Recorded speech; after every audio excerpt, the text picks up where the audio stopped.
fakta pahit, 82% UMKM bangkrut di tahun-tahun pertama bukan karena sepi pembeli, tapi karena omzet 30 juta rupiah sebulan diam-diam menguap untuk bayar cicilan KPR, pay later, dan jajan keluarga. Kelihatannya rekening ramai, notifikasi transfer bunyi terus, tapi saat supplier menagih bahan baku 10 juta rupiah besok pagi, kita panik. Uangnya kemana? Kenapa saldo terasa besar, tapi kas kosong saat dibutuhkan? Disinilah ilusi itu bekerja pelan-pelan tanpa kita sadari. Selamat datang di Aset Bernilai, channel yang membahas finansial dengan bahasa sederhana, praktis, dan berbasis simulasi angka. Kali ini, kita bahas memisahkan uang pribadi dan uang bisnis, langkah awal UMKM naik kelas.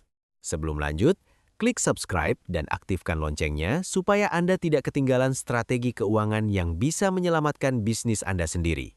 Karena yang kita bedah bukan teori langit, tapi hitungan nyata di lapangan. Masalah pertama ada di kepala kita, mitos bahwa omzet sama dengan laba bersih. Begitu lihat angka 30 juta rupiah masuk rekening, otak langsung merasa kaya. Padahal secara logika sederhana, 70–80%-nya itu adalah uang milik supplier, itu harga pokok penjualan yang harus kembali jadi stok. Kalau Anda pakai untuk beli sepatu baru atau traktir keluarga, sama saja Anda mengambil barang dagangan yang belum Anda bayar lunas.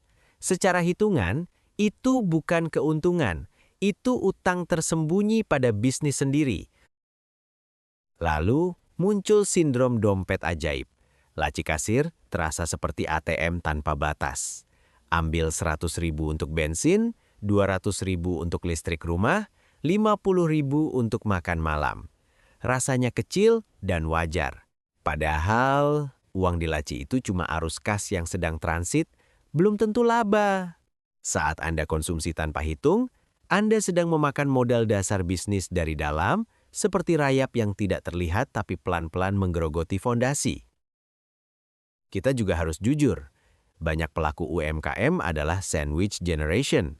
Orang tua sakit, anak butuh SPP, tiba-tiba uang warung jadi penyelamat darurat. Secara manusiawi itu bisa dipahami. Tapi kalau tidak dicatat, itu berubah jadi subsidi silang yang mencekik napas operasional. Bisnis menanggung beban keluarga tanpa pernah diminta izin. Lama-lama stok seret, utang dagang menumpuk, dan kita bingung kenapa kerja keras terasa tidak pernah cukup. Ada lagi, ilusi aset.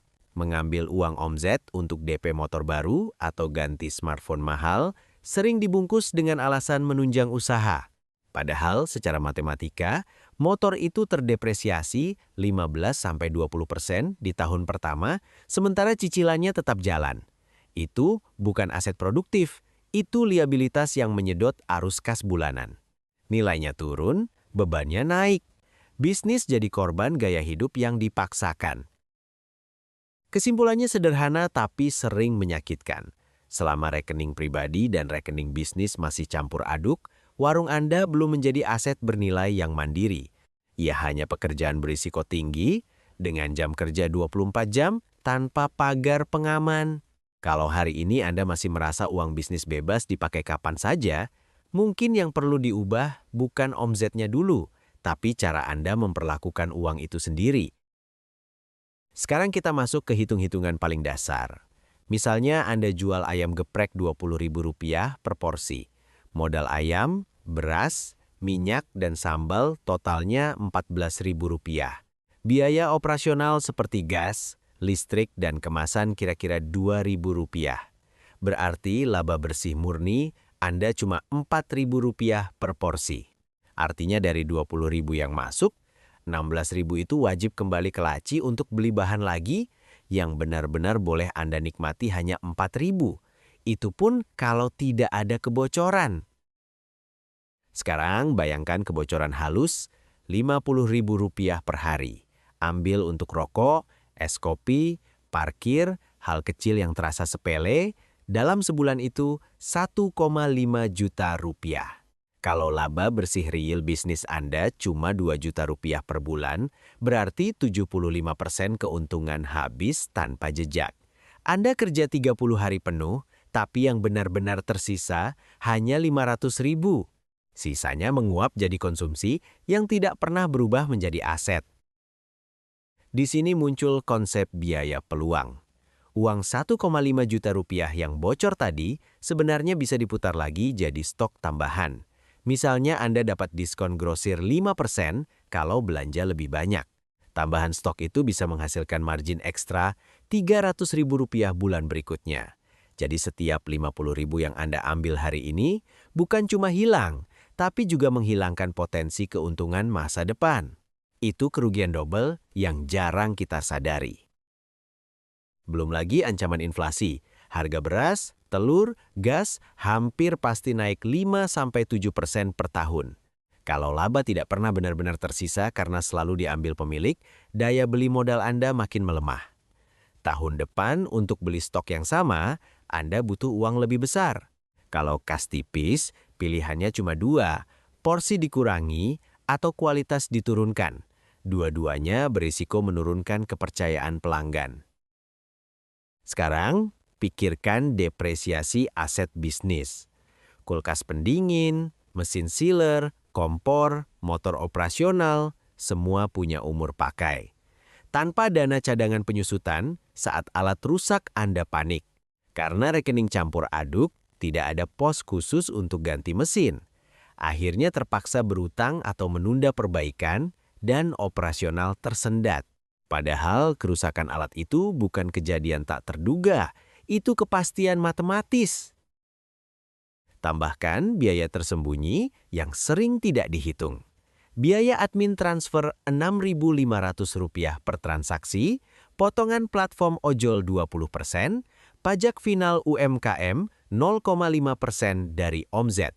Kalau omzet Rp30 juta, pajaknya saja Rp150.000, belum potongan lain. Margin yang tadinya terlihat tebal ternyata sudah digerogoti dari berbagai sisi. Kalau masih ditambah kebocoran pribadi, ruang napas makin sempit. Jadi, secara angka, mengambil uang laci tanpa batas itu sama dengan pendarahan modal, sedikit tapi konsisten. Dalam 6-12 bulan, stok makin tipis, utang dagang mulai muncul, dan Anda merasa bisnis kok seperti jalan di tempat. Padahal biang keroknya sederhana, tidak ada pemisahan dan tidak ada batas. Matematika tidak pernah bohong. Kalau arus keluar lebih besar dari laba bersih, kehancuran tinggal menunggu waktu. Sekarang kita buat simulasi 12 bulan yang sangat sederhana. Ada toko A dan toko B. Keduanya mulai dengan modal Rp20 juta. Omzet stabil Rp30 juta per bulan. Setelah dihitung bersih, masing-masing menghasilkan laba nyata Rp5 juta per bulan. Secara angka awal, mereka kembar. Tidak ada yang lebih pintar, tidak ada yang lebih ramai. Bedanya cuma satu, cara memperlakukan uangnya. Toko A mencampur semua rekening. Begitu lihat saldo terasa besar, pemilik merasa aman.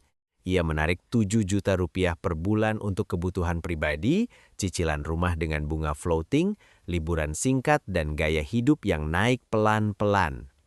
Padahal, laba bersihnya hanya Rp5 juta. Artinya, setiap bulan ada defisit Rp2 juta yang diam-diam memakan modal awal, tidak terasa di bulan pertama, tapi pasti terasa di bulan berikutnya. Masuk bulan ke-6, modal toko A sudah tergerus Rp12 juta. Sisa kekuatan stok tinggal sekitar Rp8 juta.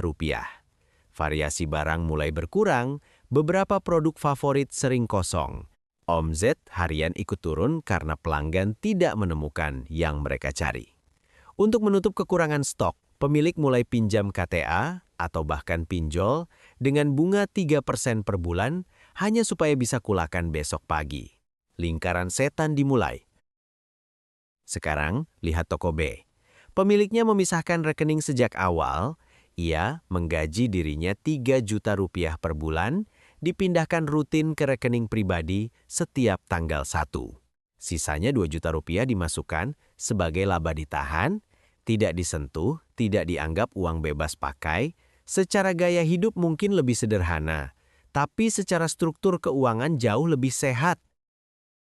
Masuk bulan ke-6, toko B tetap punya modal operasional utuh 20 juta rupiah. Selain itu, ada akumulasi laba ditahan 12 juta rupiah, hasil 2 juta rupiah dikali 6 bulan. Uang ini menganggur sebagai bantalan keamanan.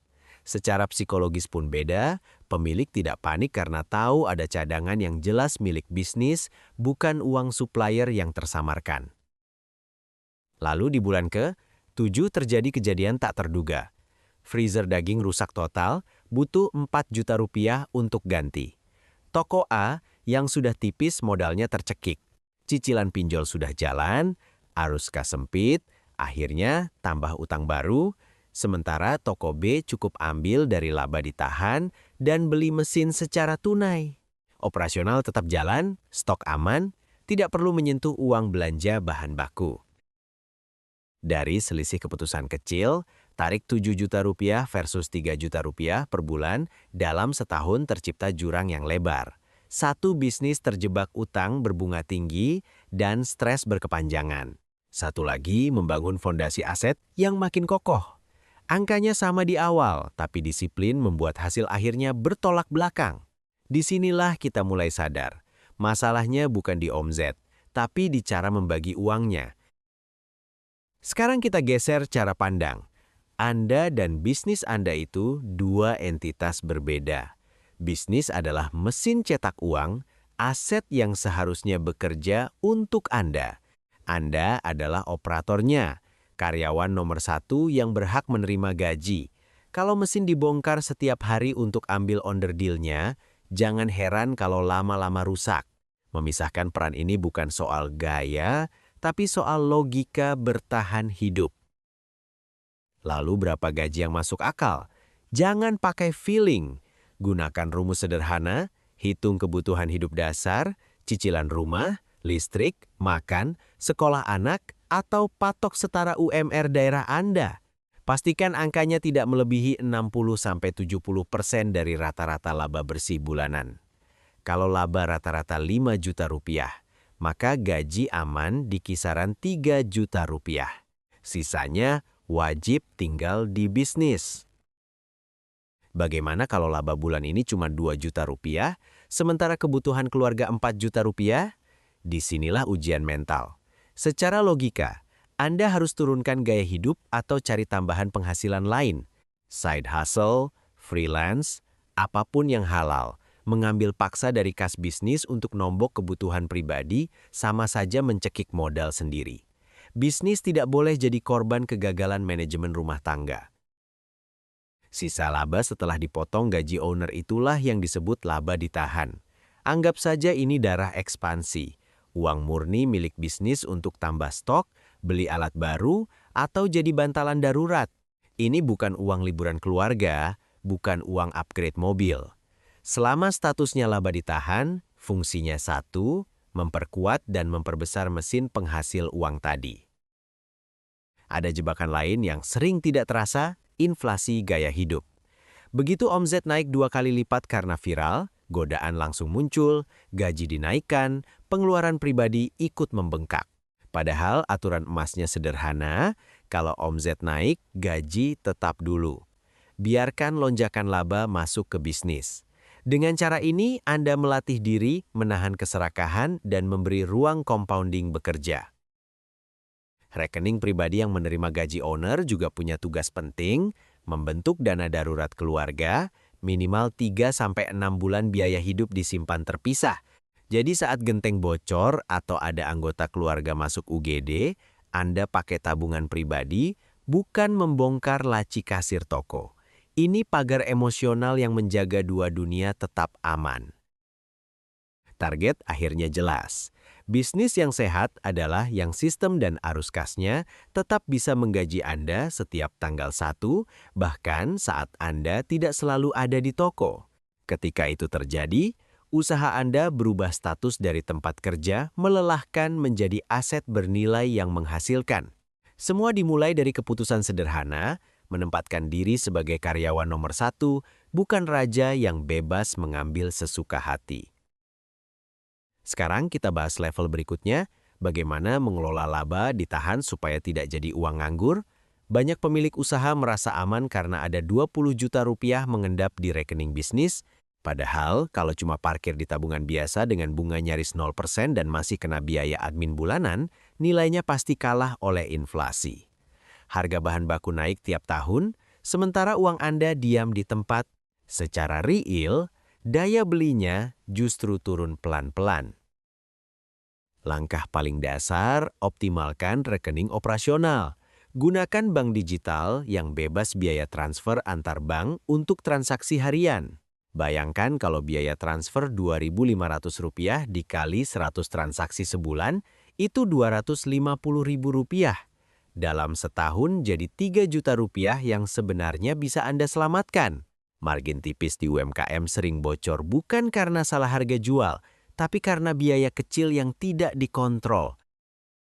Untuk dana darurat bisnis, salah satu instrumen yang logis adalah reksadana pasar uang, karakternya stabil, liquid, dan relatif aman karena ditempatkan di deposito dan surat utang jangka pendek. Uang bisa dicairkan dalam 1-2 hari kerja saat ada kebutuhan mendadak, tidak ada pajak final tambahan, dan tidak ada biaya admin bulanan seperti rekening konvensional. Ini cocok untuk parkir dana yang sewaktu-waktu harus siap dipakai. Kita buat simulasi sederhana. Jika laba ditahan 20 juta rupiah ditempatkan di reksadana pasar uang dengan imbal hasil sekitar 4,5% bersih per tahun, berarti setahun dapat sekitar Rp900.000. Dibagi 12 bulan, kira-kira Rp75.000 per bulan. Memang tidak besar, tapi itu uang tambahan tanpa Anda menambah satu porsi jualan pun. Cukup untuk bayar wifi toko atau tambahan listrik freezer. Kalau tujuan Anda 2 tahun lagi mau buka cabang, dan dana itu tidak akan dipakai dalam waktu dekat, pertimbangkan surat berharga negara retail seperti ORI atau Sukuk. Kupon bisa sekitar 6% per tahun dan dibayarkan rutin tiap bulan. Artinya, ada arus kas pasif yang membantu menutup biaya tetap operasional. Ini langkah naik kelas. Bisnis mulai punya fungsi treasury sederhana. Tapi ingat, uang bisnis bukan uang dingin untuk spekulasi. Jangan tergoda saham gorengan, kripto yang naik turun ekstrim, atau P2P lending berisiko tinggi. Uang operasional itu haram hilang. Kalau sampai modal kerja terkunci di instrumen berisiko dan nilainya anjlok, yang lumpuh bukan cuma investasi Anda, tapi dapur usaha dan karyawan yang menggantungkan hidup di sana. Target jangka panjangnya adalah ketika hasil imbal dari laba ditahan sudah cukup untuk menggaji satu karyawan tanpa menyentuh omzet harian. Di titik itu, bisnis Anda bukan hanya berdagang, tapi sudah punya mesin penghasil uang kedua. Inilah ciri UMKM yang benar-benar naik kelas, bukan cuma sibuk jualan, tapi juga cerdas mengelola kasnya agar tumbuh melawan inflasi. Sekarang bagian paling penting, eksekusi nyata dalam 48 jam. Banyak orang menunda dengan alasan nunggu omzet besar dulu, nunggu punya software akuntansi mahal dulu. Itu delusi. Memisahkan keuangan tidak butuh kantor megah atau konsultan mahal. Cukup niat dan tindakan fisik sederhana di HP Anda. Kalau terus ditunda, kebocoran terus jalan setiap hari tanpa Anda sadari. Langkah pertama, buka 2 rekening terpisah. Satu khusus bisnis, satu khusus pribadi. Rekening bisnis hanya untuk uang masuk dari pelanggan dan uang keluar untuk supplier, gaji karyawan, operasional. Putuskan tautan kartu debit bisnis dari aplikasi belanja pribadi seperti marketplace. Jangan sampai Anda check out barang rumah tangga, pakai kartu yang seharusnya untuk kulakan stok. Langkah kedua, buat sistem auto transfer gaji owner. Setiap tanggal 1, atur agar rekening bisnis otomatis mengirim nominal tetap ke rekening pribadi Anda. Anggap itu slip gaji Anda sendiri. Di luar tanggal itu, puasa tarik tunai. Dengan sistem otomatis, Anda memaksa disiplin tanpa harus berdebat dengan emosi setiap kali lihat saldo. Langkah ketiga, disiplinkan jalur kris dan pembayaran digital. Pastikan semua pembayaran pelanggan masuk ke rekening bisnis, bukan ke e-wallet pribadi yang biasa Anda pakai bayar langganan streaming atau pesan makanan. Kalau uang pelanggan masuk ke dompet pribadi, batas antara bisnis dan rumah tangga langsung kabur. Dari situ biasanya kebocoran dimulai lagi. Kalau dalam kondisi darurat Anda terpaksa ambil uang laci karena keluarga masuk UGD, jangan pura-pura itu tidak terjadi. Catat sebagai piutang owner. Artinya Anda berutang ke bisnis sendiri dan wajib mengembalikannya bulan depan dengan cara memotong gaji pribadi. Dengan pencatatan ini, bisnis tetap dihormati sebagai entitas terpisah, bukan celengan darurat tanpa aturan. Pemisahan ini punya efek besar yang sering diremehkan, membangun bankability, rekening koran bisnis yang rapi, menunjukkan arus kas jelas, omzet konsisten, dan pengelolaan disiplin. Bagi analis bank, itu aset tak berwujud yang sangat berharga. Jejak mutasi bersih jauh lebih meyakinkan daripada cerita panjang tentang kerja keras Anda. Dari sini terbuka akses ke modal murah seperti KUR dengan bunga sekitar 6% per tahun. Bandingkan dengan pinjol yang bisa tembus 36% per tahun. Selisih 30% itu bukan angka kecil. Itu bisa jadi pembeda antara bisnis bertahan atau mati pelan-pelan. Semua bermula dari keputusan sederhana, memisahkan rekening, dan menegakkan disiplin. Sekarang kita tarik garis besarnya, memisahkan rekening pribadi dan bisnis bukan soal administrasi yang ribet. Ini strategi bertahan hidup. Selama uang masuk dan keluar bercampur, Anda tidak pernah benar-benar tahu apakah bisnis untung atau hanya terlihat sibuk. Dengan pemisahan, Anda melindungi nyawa modal kerja dari kebiasaan konsumtif dan inflasi gaya hidup yang pelan-pelan menggerus dari dalam. Keputusan membatasi diri dengan gaji owner juga punya dampak lintas generasi. Banyak pelaku UMKM terjebak beban sandwich generation, merasa harus selalu siap menolong semua kebutuhan keluarga dari kas usaha. Padahal, kalau mesin bisnisnya mati karena salah kelola, yang diwariskan bukan aset, tapi utang dan stres. Disiplin hari ini adalah cara memutus rantai beban ekonomi di masa depan. Ada ketenangan mental yang tidak bisa dibeli. Saat rekening bisnis punya batas jelas, kegagalan mengatur keuangan rumah tangga tidak otomatis meruntuhkan operasional toko. Sebaliknya, kalau penjualan sedang turun, rumah pribadi tidak langsung ikut terguncang. Dua dunia punya pagar masing-masing. Ini bukan cuma soal uang, tapi soal kewarasan dalam mengambil keputusan. Anda juga perlu sabar melihat efek compounding. Laba ditahan yang dibiarkan tumbuh dan diinvestasikan dengan benar mungkin terasa kecil di awal, tapi bulan demi bulan angka itu menggulung. Jangan silau dengan flexing pengusaha instan di media sosial yang terlihat kaya dalam semalam. Membangun aset nyata butuh disiplin, menahan ego, dan konsisten menjaga struktur keuangan. Ukuran sukses UMKM bukan seberapa mewah mobil pribadi yang dibeli dari omzet harian. Ukurannya adalah seberapa tebal kas darurat bisnis yang siap menahan guncangan dan seberapa cerdas dana itu diparkir agar tetap bertumbuh melawan inflasi. Ketika bisnis punya bantalan kuat, Anda tidak mudah panik dan tidak mudah tergoda utang mahal. Coba evaluasi posisi Anda malam ini. Lihat angka real, bukan perasaan. Apakah bisnis Anda benar-benar menghasilkan laba bersih yang jelas setelah gaji owner? Apakah ada laba ditahan yang tumbuh? Atau sebenarnya, selama ini usaha hanya berfungsi seperti ATM berjalan yang Anda tarik kapan saja sampai pelan-pelan sekarat tanpa disadari?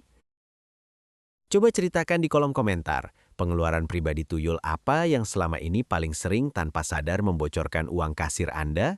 Mari kita diskusikan solusinya. Sampai jumpa di video berikutnya, hanya di channel Aset Bernilai.